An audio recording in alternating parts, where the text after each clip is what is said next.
Imagine you work at a pizza shop, just one shop, one phone, one guy taking orders. Now imagine that pizza shop becomes a massive food delivery company like Swiggy or Zomato. Suddenly you have thousands of orders per minute coming in. Drivers need to know about orders. The kitchen needs to know. The billing system needs to know. The customer's app needs to show live updates. Now imagine all of these, the kitchen, the driver, the billing system, the customer app, they're all calling each other directly on the phone every single time an order comes in. The kitchen calls the driver calls billing, billing calls the app calls the kitchen to confirm. What happens when one of them is busy or crashes or the line drops? Everything breaks, orders get lost, customers get angry, drivers show up at the wrong place. This is exactly what happens in software when services talk directly to each other. It works fine for small systems, but the moment you scale, it turns into an absolute nightmare. This is the problem Kafka was built to solve.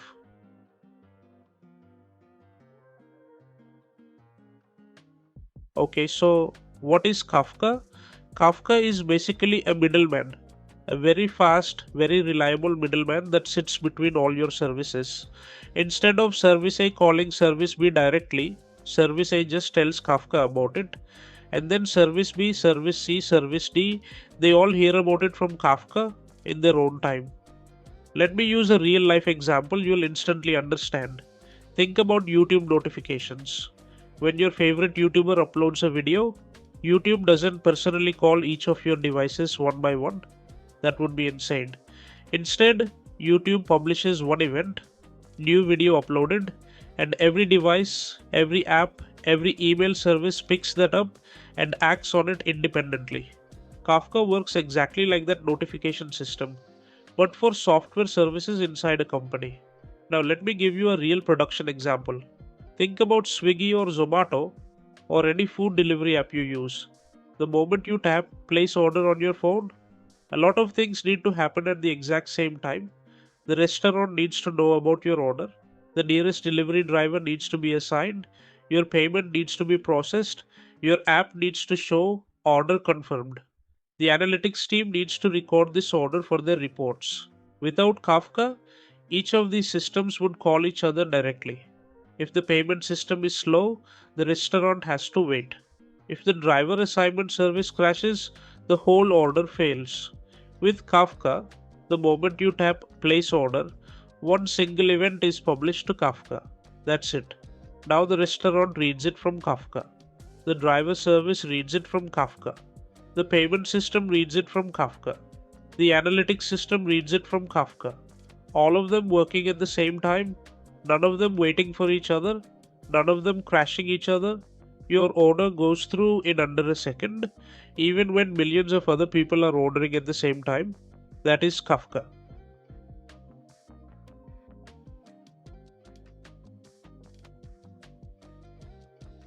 Now let me explain how Kafka actually works inside using simple everyday language.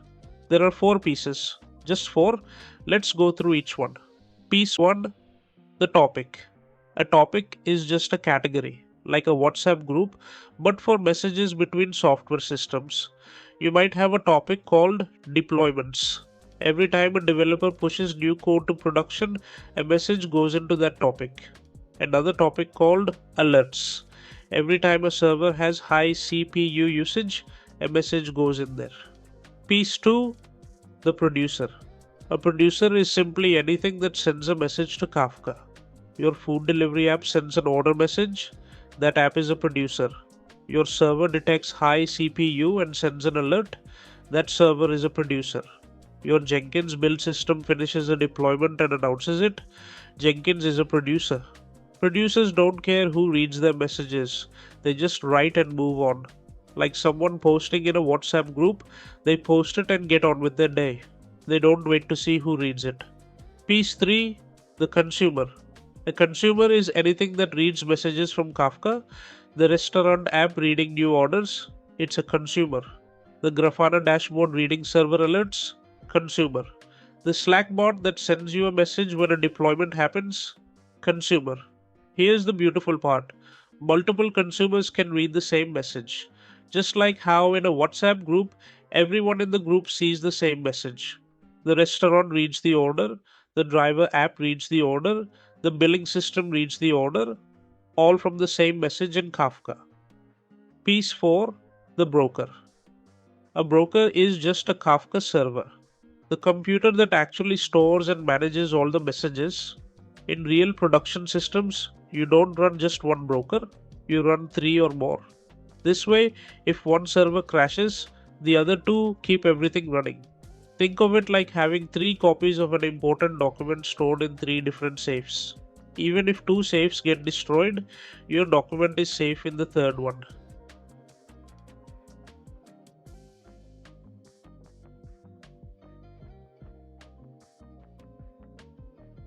Okay, now the question is, how does Kafka handle millions of messages per second?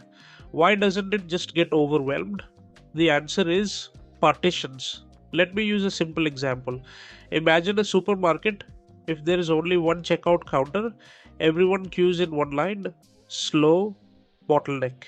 Now imagine the supermarket opens 10 checkout counters, 10 lines, 10 cashiers working in parallel. The whole store moves 10 times faster. That's exactly what Kafka partitions do. Each topic is split into multiple partitions. Instead of one line, many lines. Messages are spread across all partitions. Multiple consumers read from different partitions at the same time, in parallel. Simple example. Your new orders topic has 5 partitions. Consumer 1 reads from partition 1, consumer 2 reads from partition 2, and so on. 5 times the speed compared to one partition. Now, offsets. Inside each partition, every single message gets a number. Message 0, message 1, message 2, message 3. This number is called the offset. Think of it like page numbers in a book. Your bookmark tells you which page you were on. Even if you close the book and come back 3 days later, you know exactly where to continue reading. Kafka consumers work exactly like this. Each consumer remembers its offset, its bookmark. Even if it crashes and restarts, it picks up from exactly where it left off. Real example. Your log collection system goes down for 20 minutes during a production incident. During those 20 minutes, your servers kept running and generating logs. Kafka kept storing all of them. The moment your log collector comes back up, it checks its bookmark, its offset, and reads every single log it missed. Nothing lost. Perfect.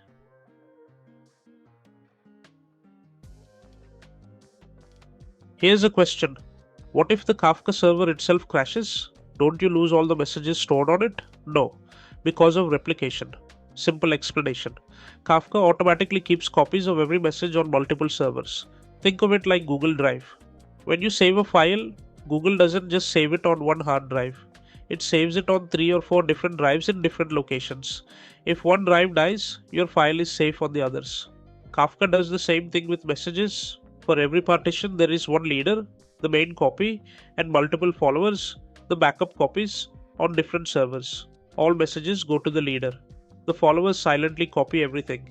If the leader server crashes, Kafka automatically promotes one of the followers to become the new leader within seconds. No human intervention needed, no data lost. Real example. Imagine it's 3 a.m. A Kafka server in your company crashes. Without replication, you'd lose data and have to wake someone up to fix it. With replication, Kafka automatically switches to a backup copy. By the time the on-call engineer opens their laptop, Kafka is already healthy again. They just need to replace the crashed server in the morning. In production, always keep 3 copies of everything. 1 leader and 2 followers.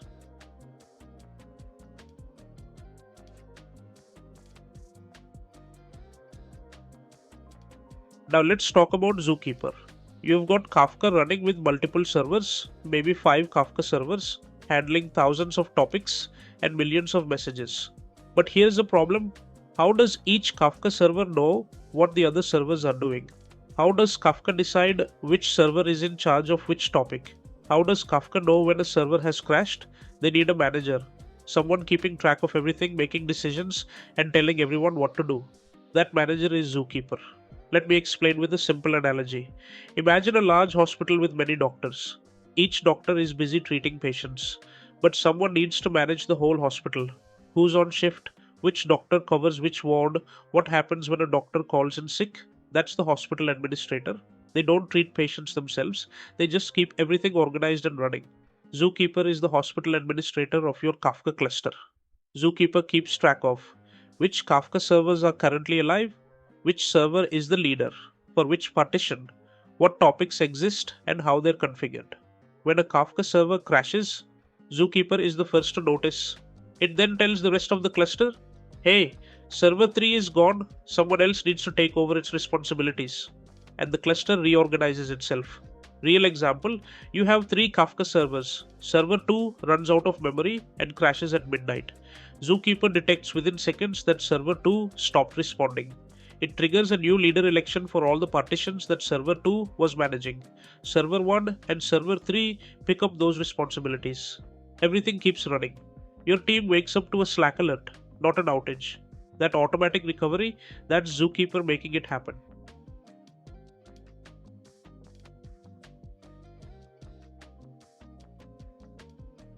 Let me walk you through a simple story showing exactly how ZooKeeper and Kafka work together.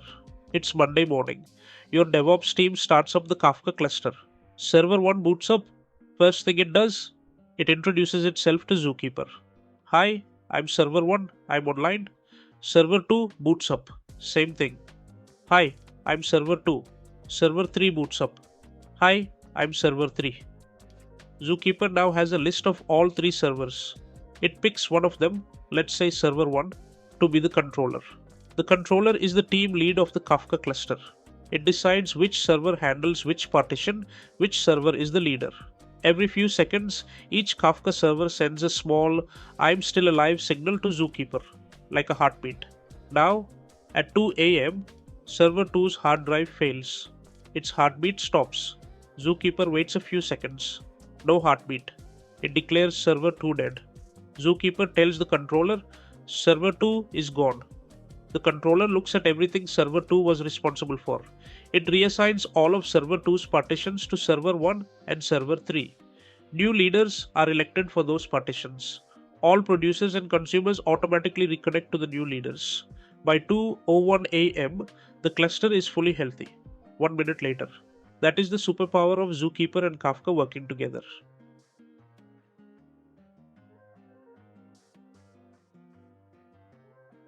Let me now show you how all of this comes together in a real DevOps scenario. I'll keep it very simple. You work at a company. Developers write code and push it to GitHub every day. Here's what happens with Kafka in the picture. Step 1. Developer pushes code to GitHub. Step 2. GitHub triggers Jenkins, your build system. Jenkins starts building the code. Step 3. Jenkins publishes one message to Kafka. The message says, new build started for the payment service. Step 4. Multiple systems are listening to Kafka. They all act on this message simultaneously. The Slack bot reads it and sends a message to your team channel. Build started for payment service. The testing system reads it and automatically starts running tests. The dashboard reads it and updates the build status board on your TV screen. Step 5. Build succeeds. Jenkins publishes another message. Build passed, ready to deploy. Step 6. Your deployment system reads that message and automatically pushes the new code to your servers. Step 7. Once deployed, the deployment system publishes deployment complete for payment service. Step 8. Your monitoring system reads that and starts watching for any errors in the payment service for the next 10 minutes. Step 9. If errors spike, it automatically rolls back the deployment and sends a PagerDuty alert. Nobody manually triggered steps 4 through 9. No service directly called another service. Everything happened because they were all listening to Kafka and reacting to messages. That is event-driven DevOps. And Kafka is what makes it possible.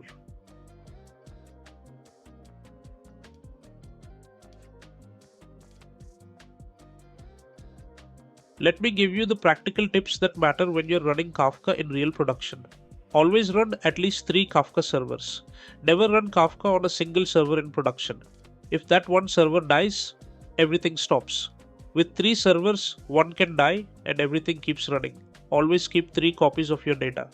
This is called replication factor 3. 1 original, 2 backups. If you keep only one copy and the server dies, your data is gone forever. Watch your consumer lag.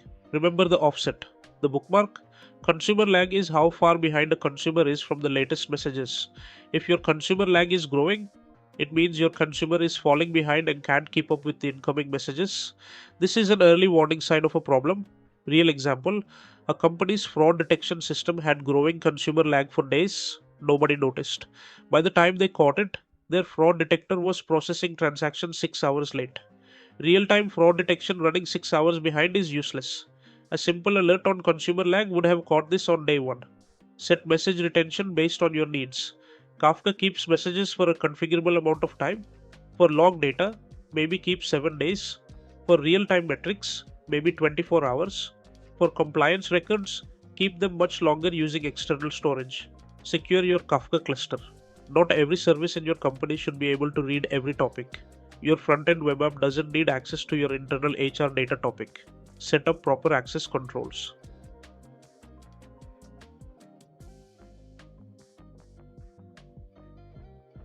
Let me leave you with the simplest possible way to remember everything. Kafka is a middleman. Instead of services talking directly to each other, everyone talks to Kafka. Kafka stores messages safely and delivers them to whoever needs them. Fast, reliable, scalable. Topics are categories, like WhatsApp groups for different types of events. Producers write, consumers read. Producers drop messages into Kafka. Consumers pick them up at their own pace. Partitions make it fast. Multiple lanes on the highway, parallel processing. Offsets are bookmarks. Consumers never lose their place even after a crash. Replication keeps data safe. Always 3 copies. One dies, the other 2 keep going. ZooKeeper was the manager. It kept track of which Kafka servers were alive and who was in charge of what. Automatic failure recovery. KRaft is the new way. Kafka manages itself now. Simpler, cleaner, no separate ZooKeeper needed. The biggest companies in the world, Uber, Netflix, LinkedIn, Swiggy, Shopify, they all run on Kafka. Not because it's trendy, because when millions of things are happening per second and you cannot afford to lose a single event, Kafka is the tool that makes it work. Now you understand it. From zero.